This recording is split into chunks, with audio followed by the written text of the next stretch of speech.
Coming up, U.S. troops killed after American and Israeli forces attacked Iran. Deadly, there will likely be more.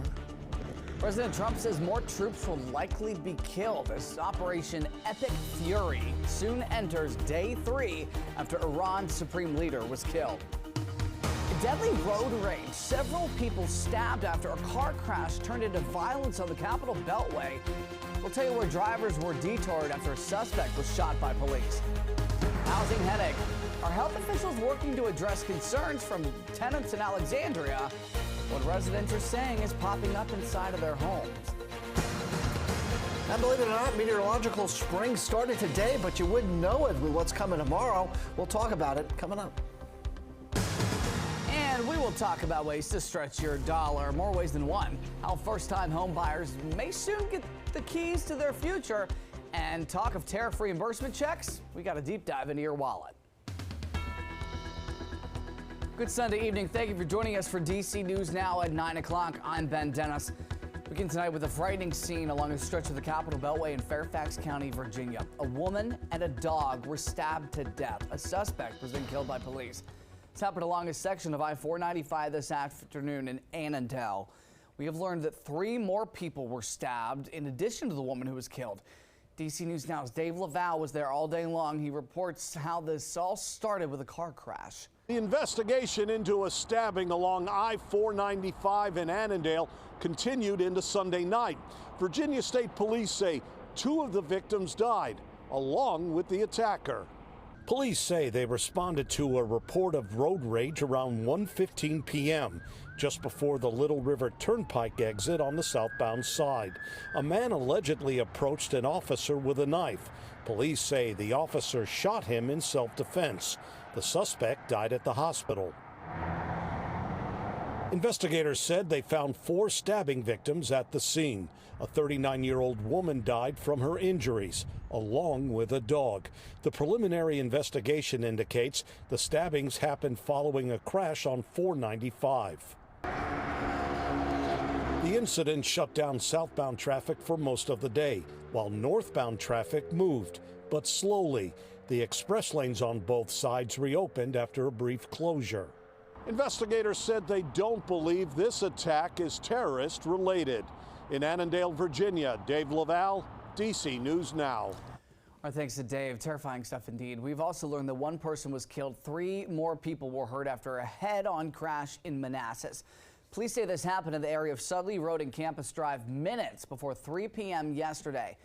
We're told a 74-year-old Susan Miner was speeding while trying to pass a vehicle when she hit the concrete median. That car then went into oncoming traffic where it slammed into an SUV. Miner died at the hospital. The driver of the SUV and 2 passengers are in the hospital with serious injuries. First responders rescued a woman from her car after it overturned in Montgomery County. Look at this bird's eye view. This unfolded on Old Columbia Pike in Burtonsville this morning. Crews were able to pull that woman from the car and send her to the hospital. Good news, she's expected to be all right. And DC firefighters rescued a man after he jumped into a utility shaft. Crews say this happened on Irving Street at the MedStar Washington Hospital Center just minutes before 4 a.m.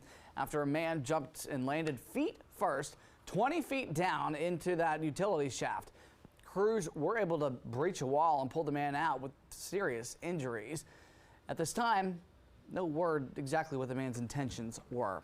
All right, much more key developments out of Iran after the strikes initiated yesterday. But let's get to your full forecast with Scott Sumner. We know that it's meteorological spring. Say that 5 times fast starting today, Scott. Yeah. But it's really going to start feeling like it later this week. Absolutely. Not tomorrow so much, but you're right. Later this week, it's going to feel almost like jumping from, winter over to summer almost, But needless to say, we'll get to that with the 7-day forecast. Temperatures outside our weather window right now across the region here in the DMV. Primarily into the 40s, although we've sprinkled in some 30s too, so it's almost a 50-50 split, if you will. 32 at Frederick, 38 at Hagerstown, 37 over towards Cumberland, Kaiser, and Winchester. Yet Martinsburg sitting at 40, Waldorf at 41, and Manassas sitting at 42, Fredericksburg at 45. We pull back from our DMV, and we have two things that we're noticing. One, high pressure that's going to slide to the north of our area, bringing in that cooler air, cold air, that will allow for this little bit of moisture that you see around St. Louis to move into. And you know what that means, cold air and moisture equates to a little bit of light snow. We'll get into the details with a future cast coming up, but yeah, winter starts this week and it ends this week. It's almost summer-like. Some light snow to Monday, scattered rain showers this week, and high temperatures in the 70s. Ben, back to you. All right, Scott, thank you. Breaking news tonight, 3 American soldiers were killed and 5 more were seriously hurt after the United States and Israel launched joint strikes on Iran. The Pentagon sharing the news today, though withholding information of how the service members were killed and exactly where. They say several more U.S. soldiers were hit with shrapnel and lost consciousness. They had concussions, rather, though that they are in the process of returning to duty. President Trump just shared new remarks on the ongoing strikes and said that more U.S. troops will likely be killed. Earlier today, CENTCOM shared the news that 3 U.S. military service members have been killed in action. As one nation, we grieve for the true American patriots who have made the ultimate sacrifice for our nation, even as we continue the righteous mission for which they gave their lives. We pray for the full recovery of the wounded and send our immense love and eternal gratitude to the families of the fallen. And sadly, there will likely be more. Before it ends, that's the way it is. Likely be more, but we'll do everything possible where that won't be the case. But America will avenge their deaths and deliver the most punishing blow to the terrorists who have waged war against basically civilization. The Defense Department's Central Command, known as CENTCOM, says the names of the troops who were killed won't be shared until at least tomorrow morning. And American and Israeli strikes are well into their second day, entering a third. Yesterday, notably taking out Iranian Supreme Leader Ali Khamenei and other senior leaders. This is video allegedly showing the Iranian Revolutionary Guard headquarters being blown up. The Pentagon says other sites targeted included air defense systems, sites with ballistic missiles, as well as Iranian Navy ships and submarines. President Trump says these strikes are aimed at regime change, putting an end to leadership that has long been criticized as helping terrorist groups. Mr. Trump also says that Operation Epic Fury seeks to stop Iran from developing a nuclear weapon. Meantime, the FBI is investigating whether terrorism was behind a mass shooting overnight in Austin, Texas.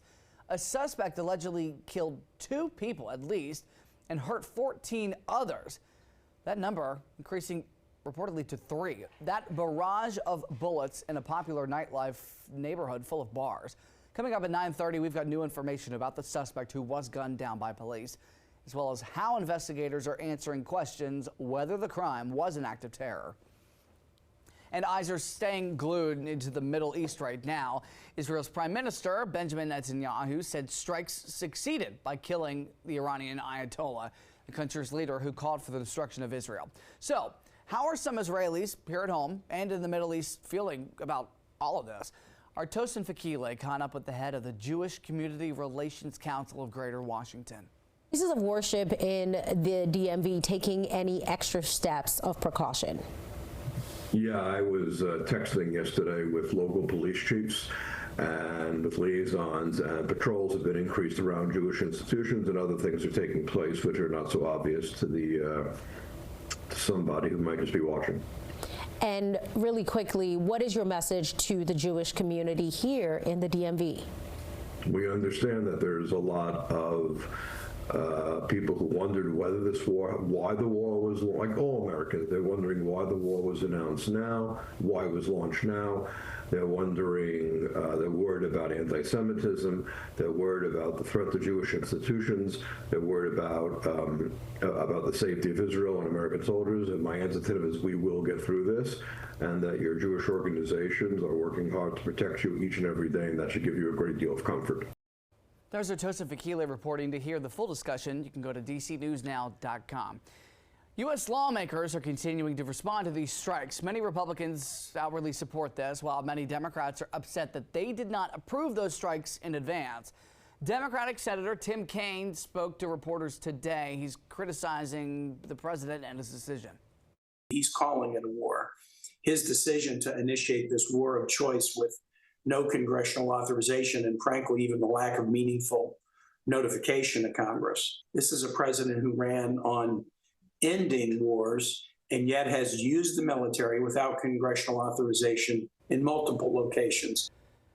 While the strikes continue, we could see an impact on gas prices. Experts believe the price of oil may increase as soon as tomorrow because Iran has vowed to close a waterway port that transfers oil to the entire world.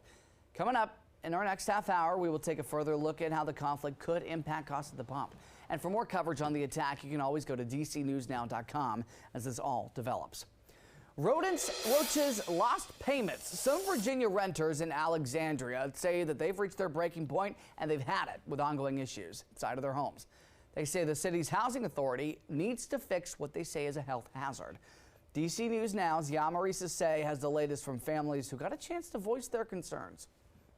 Residents say they've been dealing with mold, maintenance issues, and even problems with their rent ledgers, and it's definitely built up a lot of frustration. But at tonight's meeting, the Alexandria Redevelopment Housing Authority acknowledged that there were some mistakes, and they say they're working towards them. It's been a ride. At tonight's meeting, tenants say they want answers from the Alexandria Redevelopment Housing Authority after dealing with issues when it comes to rent ledgers, mold, and more. I shouldn't be worried about if I'm able to maintain housing. Carrie Fairmont says she was illegally evicted after issues with rent ledgers and recertifications, forcing her and her family into a shelter. They need to get it together.